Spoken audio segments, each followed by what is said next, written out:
बहुत समय पहले की बात है। किसी राज्य में एक राजा रहता था। उस राजा के घर एक पुत्र का जन्म हुआ। वह उस राजा का इकलौता पुत्र था और वह अभी बहुत छोटा था। दूसरी तरफ राजा ने उसके पूरे जीवन की लकीरें बना दी थीं।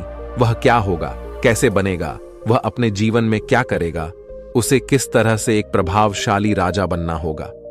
इस तरह की कई सारी बातें राजा ने पहले से ही सोच रखी थीं।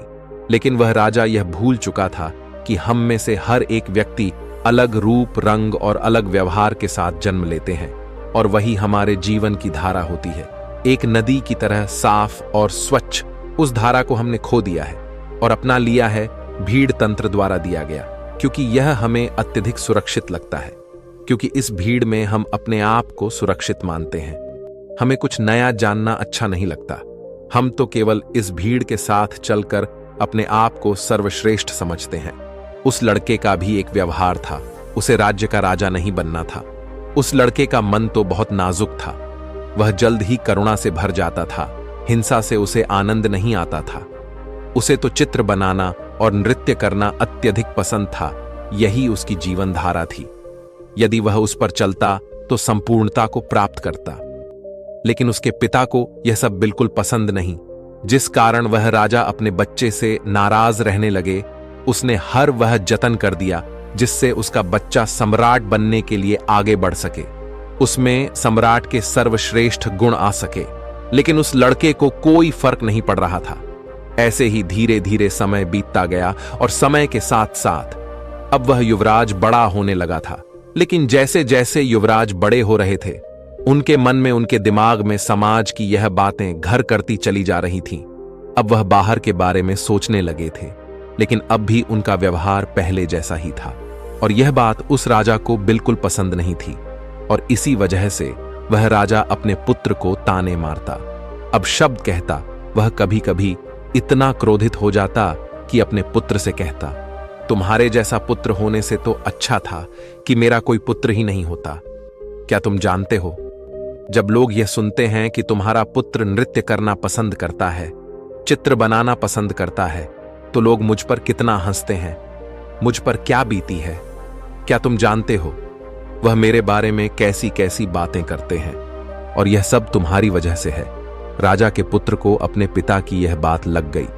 उसके बाद उसने निश्चय किया कि वह अपने पिता की बातों का पालन करेगा।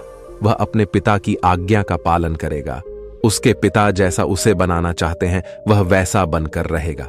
एक बार जब उसके पिता खुश हो जाएंगे तो वह वापस अपने साधारण जीवन को जीने लगेगा।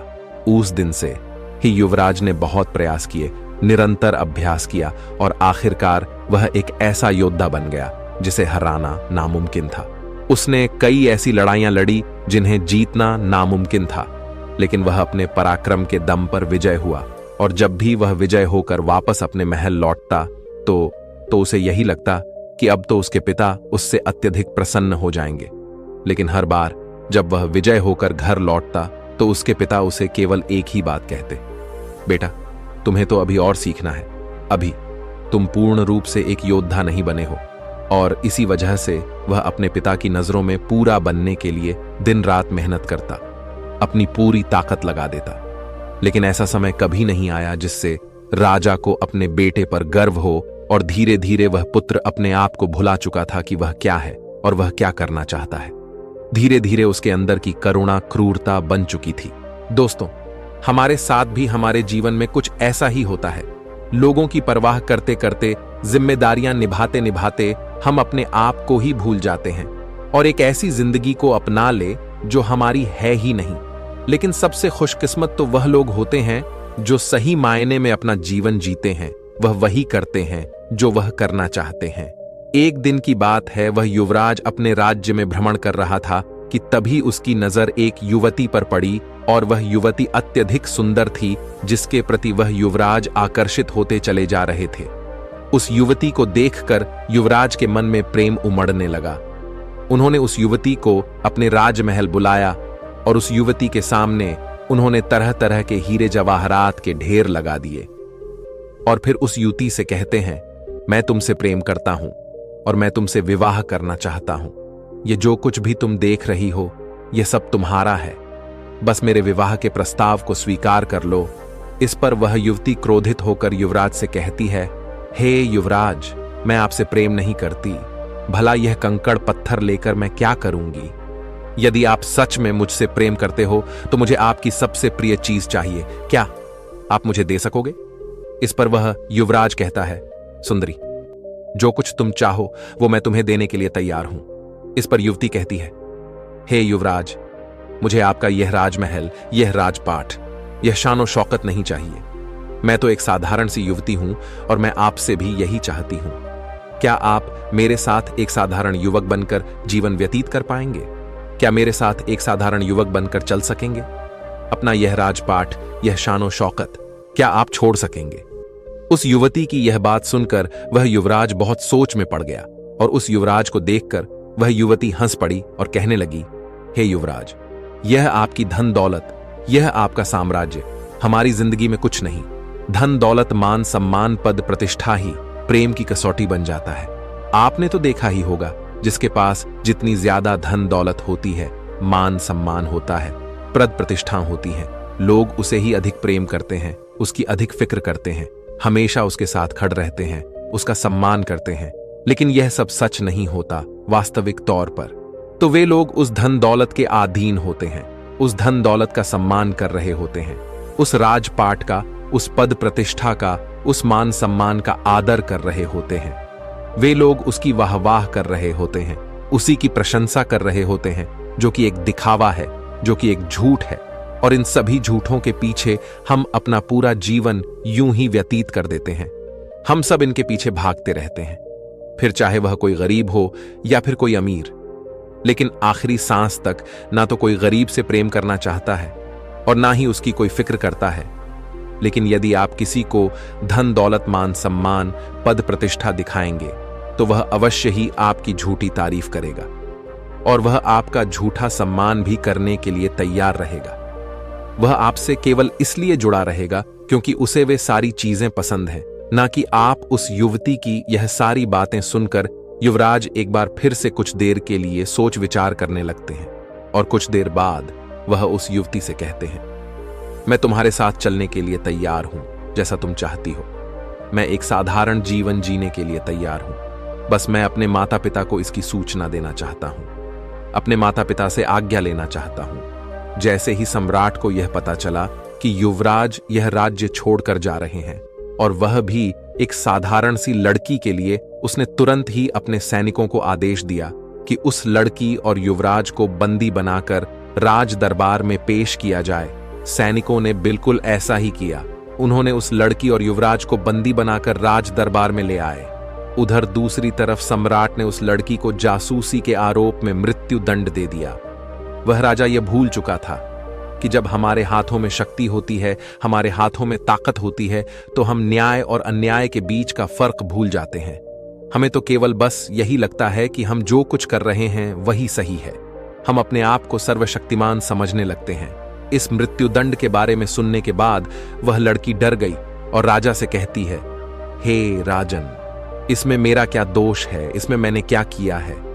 आपके ही पुत्र युवराज ने मुझे यहां पर आने का अनुग्रह किया था और मैं उनकी ही विनती पर यहां आई थी, इसलिए मुझे मृत्यु दंड देने का आपको कोई अधिकार नहीं है। उधर दूसरी तरफ युवराज भी अपने पिता को समझाने का हर मुमकिन प्रयास करते हैं, लेकिन उसके पिता मानने को तैयार नहीं थे। उसने अपने पिता से कहा, पिताजी, यदि आप इस लड़की को छोड़ देंगे तो आप जैसा कहेंगे मैं वैसा ही करूंगा। यह बात सुनकर वह सम्राट अत्यधिक प्रसन्न हुआ और उस सम्राट ने उस लड़की को जाने दिया। उसके बाद उस सम्राट ने अपने राजकुमार का विवाह राजकुमारी के साथ किया। वह राजकुमारी बहुत ही महत्वाकांक्षी थी। वह जल्द से जल्द इस राज्य की महारानी बनना चाहती थी और इसके लिए युवराज के पिता का मरना जरूरी था, अर्थात युवराज के पिता का मृत्यु को प्राप्त करना आवश्यक था। आगे वह राजकुमारी युवराज से कहती है कि अब आपके पिता बूढ़े हो चुके हैं, अब आपको ही इस राज्यभार को संभालना चाहिए। अब वह इतने बूढ़े हो चुके हैं कि उनसे यह राजपाट नहीं संभलता, वह उसे ठीक से नहीं चला पा रहे हैं और वह अब उसके काबिल भी नहीं है। और बुढ़ापे में अक्सर ऐसा ही होता है, हम किसी भी कार्य को ठीक ढंग से नहीं कर पाते। हमारे लिए हर कार्य बोझ बन जाता है। राजकुमारी की यह बात सुनकर युवराज भी राजकुमारी की बातों से सहमत हो जाता है। युवराज को तो यह पता ही नहीं था कि मन ही मन वह अपने पिता से नाराज है और मन ही मन वह अपने पिता के खिलाफ क्रोध को पाल रहा है। वह तुरंत ही अपने पिता के पास गया। उसने राजा से कहा, पिताजी, अब आप बूढ़े हो चुके हो और आपको अब आराम करना चाहिए। आप मुझे सम्राट घोषित कर दो। अब से मैं इस राज्यभार को संभालूं। इस पर वह सम्राट युवराज से कहता है, बेटा, तुम अभी इस काबिल नहीं हुए हो कि मैं तुम्हें यह पूरा राज्यभार सौंप दूं। तुम जिस दिन इसके काबिल हो जाओगे, मैं तुम्हें स्वयं ही इस राज्य का सम्राट घोषित कर दूंगा। ऐसे ही काफी समय बीत चुका था।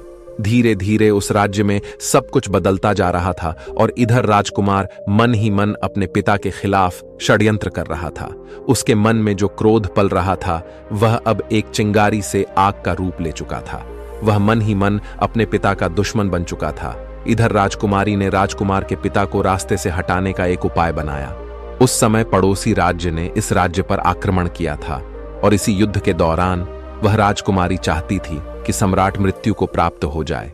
इस युद्ध के दौरान राजकुमारी ने कुछ ऐसा उपाय किया था कि जब सम्राट अकेले पड़ जाए तब पीछे से उस पर वार किया जाए। दूसरे ही दिन पड़ोसी राजा ने आक्रमण कर दिया। राजा बहादुर से दूसमन से लड़ रहा था, लेकिन युद्ध के दौरान ठीक इसका उल्टा हो गया। राजा की जगह पर वह युवराज दुश्मनों के बीच फंस गया था और जब सम्राट ने यह देखा तो वह अपने पुत्र को बचाने के लिए घोड़े पर सवार वह पुत्र की ओर आगे बढ़े। इस दौरान युवराज ने सोचा कि यही सबसे सही मौका है। मैं अपने पिता के पीछे से वार कर देता हूं और पूरा राज्य फिर मेरा होगा। जैसे ही युवराज यह सोच रहा था, तभी पीछे से एक दुश्मन ने युवराज पर वार किया, लेकिन तभी सम्राट ने उस वार को अपनी छाती पर ले लिया। वह तलवार सम्राट के सीने को चीरती हुई आर पार हो गई और सम्राट जमीन पर गिर गया। यह देखकर युवराज के हाथों से तलवार छूट गई। उसने तुरंत ही अपने पिता को अपने हाथों से घोड़े पर उठाया और वहां से निकल गया। रास्ते में सम्राट ने अपने बेटे से कहा, बेटा, अब तुम काबिल हो चुके हो और मैं तुम्हें इस राज्य का सम्राट घोषित करता हूं। जाओ और अपने राज्य को बचा लो। इस राज्य को तुम्हारी जरूरत है। तुम जैसे वीर योद्धा पर मुझे गर्व है। इतना कहकर वह सम्राट वीर गति को प्राप्त हो गया अपने पिता के मुख से।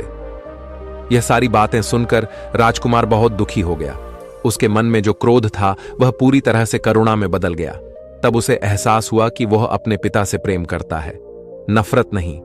उसे अपनी गलती पर पछतावा होने लगा और वह तुरंत ही वापस युद्ध भूमि पर लौटा और उसने काफी बहादुरी से युद्ध को लड़ा और अपने पिता की याद में उसने इस युद्ध को तो जीत लिया, लेकिन अपने आप से हार गया।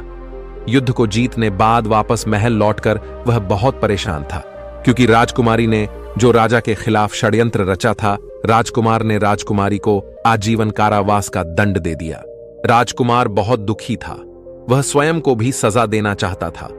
वह इस राज्य का सम्राट बनकर अब खुश नहीं था, ना ही उसके मन में कोई इच्छा रह गई थी। एक दिन वह अपने राज्य का भ्रमण कर रहा था कि तभी रास्ते में उसने एक व्यक्ति को देखा जो रास्ते में नाच रहा था, गा रहा था और उसने एक चोगा पहन रखा था। यह देखकर युवराज उस व्यक्ति के पास गया और उस व्यक्ति से कहने लगा, आप कौन हैं और नाच क्यों रहे हो? इस पर वह व्यक्ति कहता है, मैं कौन हूं? यही तो मैं जानना चाहता हूं। मुझे नहीं पता कि मैं कौन हूं। क्या मैं तुम्हें जानता हूं? तुम कौन हो? इस पर वह युवराज कहता है, मैं इस राज्य का सम्राट हूं। इस पर वह व्यक्ति कहता है, मुझे भी ऐसा ही लगता था कि मैं इस राज्य का सम्राट हूं, लेकिन बाद में पता चला कि मुझसे बड़ा भिखारी तो और कोई नहीं है। इस पर युवराज कहता है, आप समझ नहीं रहे, मैं वास्तविक तौर पर इस राज्य का सम्राट ही हूं। इस पर वह व्यक्ति कहता है, हाँ, मैं जानता हूं कि इस राज्य के सम्राट तुम हो, लेकिन कभी इस राज्य का सम्राट मैं भी था और मैंने ही अपने हाथों तुम्हारे पिता को यह राज्य सौंपा था और तुम्हारे पिता मेरे सेनापति हुआ करते थे और तुम्हें और तुम्हारे पिता को यह तक नहीं पता होगा कि जिस लड़की के लिए तुमने अपना घर बार छोड़ना चाहा था, जिस लड़की को तुम्हारे पिता ने मृत्यु दंड देना चाहा था, वह पुत्री मेरी ही है। यह सुन वह युवराज उस व्यक्ति के चरणों में गिर पड़ा और कहने लगा, मैंने अपने पिता से आपके बारे में बहुत कुछ सुना है। अब आप ही मुझे बताइए कि मैं आगे क्या करूं। मुझे अब इस राज्य में कोई मन नहीं है और ना ही मैं कोई सम्राट बनना चाहता हूं।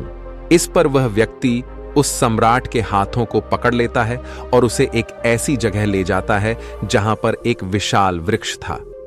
उस वृक्ष की ओर इशारा करते हुए वह व्यक्ति सम्राट से कहता है, बेटा, उस वृक्ष को देखो, इस वृक्ष की तरह सम्राट बनो।